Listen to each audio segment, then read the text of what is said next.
Hello friends, welcomes to Sima kitchen. জি হ্যাঁ বন্ধুরা, আজকে আমি আরেকটি বেঙ্গালি ট্র্যাডিশনাল রেসিপি ভিডিও নিয়ে চলে এসেছি বন্ধুরা।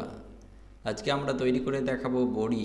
বড়ি কিভাবে আপনি বাড়িতে ইজিলি বানাতে পারবেন। এটি বাঙালির বেশিরভাগ প্রত্যেকের ঘরে কিন্তু পাওয়া যায়, আর এটি শীতকালে প্রধানত গ্রাম্য এলাকায় বেশি লক্ষ্য করা যায়। শহর অঞ্চলে কিন্তু এই বড়ি রেসিপিটি লক্ষ্য করা যায় না বন্ধুরা। এটি অনেকে চাল কুমড়ো দিয়েও করে থাকে, অনেকে জালি কুমড়োও বলে থাকে। আমরা কুমড়োটাকে ভালোভাবে কেটে নিয়েছি প্রথমে, তারপরে কুমড়ো কাটার দিয়ে আমরা ভালোভাবে কুমড়োগুলোকে দেখুন কত পুঙ্খানুপুঙ্খভাবে আমরা ভালোভাবে কুমড়োটাকে ছাড়িয়ে নিয়েছি। আমরা এখন আটাটা কুমড়োর সাথে মিশিয়ে দেব। কুমড়োটা একটি কড়াইয়ে নিয়ে নিয়েছি, কড়াইয়ে হালকা পরিমাণে পানি দিয়েছি। এখন আমরা এর সাথে হালকা হালকা করে আটাগুলো ভালোভাবে মিক্স করে নেব। আটাটা কি থেকে তৈরি হয়েছে বন্ধুরা? আটাটা আমরা মাসকলাই থেকে, কলাইয়ের ডাল থেকে আমরা আটাটা তৈরি করেছি। আটাটা মাসকলাইটা আমরা আগের দিনে ভিজিয়ে রেখেছিলাম, সেটা শুকানোর পরে আমরা মিক্সচার মেশিনে আটাটা আমরা বানিয়েছি। এখন আমরা বড়িটা তৈরি করার জন্য ভালোভাবে আমরা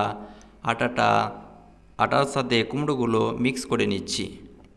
ভিডিওটি প্রথম থেকে শেষ পর্যন্ত দেখবেন কি করে আমরা খুব সহজে এবং কয়েক মিনিটের মধ্যে বাড়িতেই বড়ি তৈরি করছি বন্ধুরা।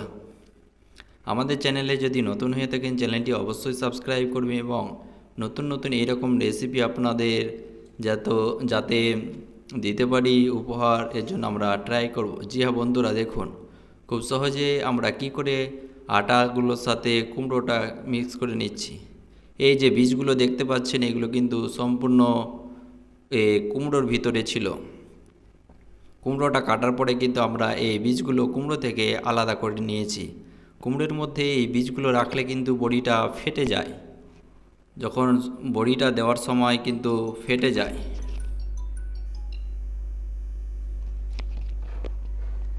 এর জন্য আমরা কুমড়ো থেকে পুরোটা আলাদা করে নিয়েছি। জি হ্যাঁ বন্ধুরা, আমাদের কিন্তু কুমড়ো এবং আটাটা মিক্স করা কমপ্লিট হতে চলেছে। এখন এটা যতটা ভালোভাবে নাড়াচাড়া করবেন কুমড়োর সাথে আটাগুলো, ততটা বড়িটা সহজেই তৈরি হয়ে যাবে এবং খুব সহজেই ফুলে উঠবে এবং খেতে আরও দারুণ টেস্টি হয় বন্ধুরা। এটা এমনই একটা রেসিপি, এটি আপনি আলু দিয়েও রান্না করতে পারেন, মাংসের সাথেও এটি অনেকে খেয়ে থাকে।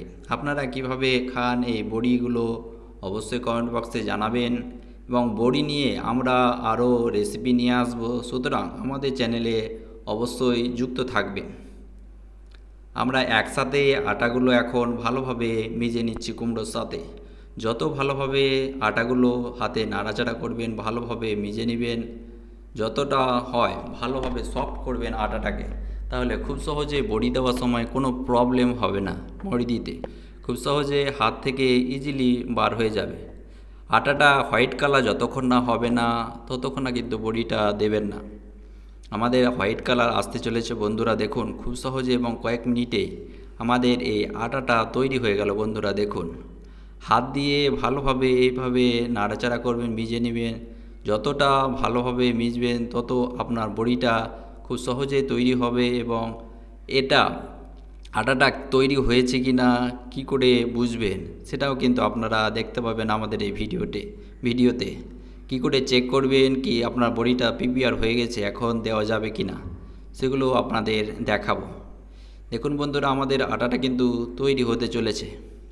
এখন আমরা চেক করে নিব আমাদের বড়িটা আটাটা কমপ্লিট হয়েছে কিনা। জি হ্যাঁ বন্ধুরা, যতক্ষণ না দেখবেন না ভাসমান হচ্ছে না পানিতে ছাড়ার পরে, ততক্ষণ কিন্তু আটাটা কিন্তু আপনার কমপ্লিট তৈরি হয় না। আমাদের দেখুন ইজিলি ভাসতে চলেছে একটি কড়াইয়ের মধ্যে। দেখুন আমাদের কিন্তু আটাটা তৈরি হয়ে গেছে। এখন আমরা একটা নেট নিয়ে নিয়েছি, নেটের উপরে কিন্তু আমরা এই বড়িগুলো দেব। বড়িগুলো 1 থেকে 2 দিন রোদে রাখলে কিন্তু শুকনো হয়ে যায়। শুকনো হওয়ার পর কি করে স্টোরেজ করবেন সেগুলো আপনাদের জানাবো বন্ধুরা, সুতরাং স্কিপ করে দেখবেন না, ভিডিওটি কিন্তু প্রথম থেকে শেষ পর্যন্ত দেখবেন। ভালো লেগে থাকলে অবশ্যই বন্ধু বান্ধবদের সাথে শেয়ার করবেন এবং আমাদের চ্যানেলটি অবশ্যই সাবস্ক্রাইব করবেন। এইভাবে হালকা করে হাতে আটাগুলো নিয়ে নেবেন, হাতে এটাকে ডো বলে থাকে। এভাবে হালকা হালকা করে নেবেন, একটি একটি করে দেবেন। খুব সহজেই কিন্তু এই বড়ি রেসিপিটি তৈরি হতে চলেছে বন্ধুরা। দেখুন কি সুন্দরভাবে বাতাসার মতো লাগছে কিন্তু দেখতে, অনেকটা বাতাসার মতে। এটাকে অনেকে ফুল বড়িও বলে থাকে। আপনারা কী নামে চিনেন অবশ্যই কমেন্ট বক্সে জানাবেন। দেখুন বন্ধুরা কত সুন্দরভাবে আমাদের ইজিলি বড়ি তৈরি হতে চলেছে বন্ধুরা। দেখুন এটিকে আপনি 1 থেকে 2 দিন ছাদের উপরে রোদে শুকাতে দেবেন। দেখবেন যতক্ষণ না জাল থেকে ছেড়ে যাচ্ছে ততক্ষণ কিন্তু বডিটা প্রিপেয়ার হবে না। ভালোভাবে শুকালে কিন্তু স্টোরেজটা বা ভালো থাকে, বডিটা ভালো থাকে। যত ভালোভাবে শুকাবেন সেখানে কোনো পোকা জমবে না কোনো একটা কৌটোর মধ্যে রাখলে। জি হ্যাঁ বন্ধুরা, দেখুন কয়েক মিনিটের মধ্যে কি সুন্দর আমাদের ফুল বড়ি তৈরি হয়ে গেছে।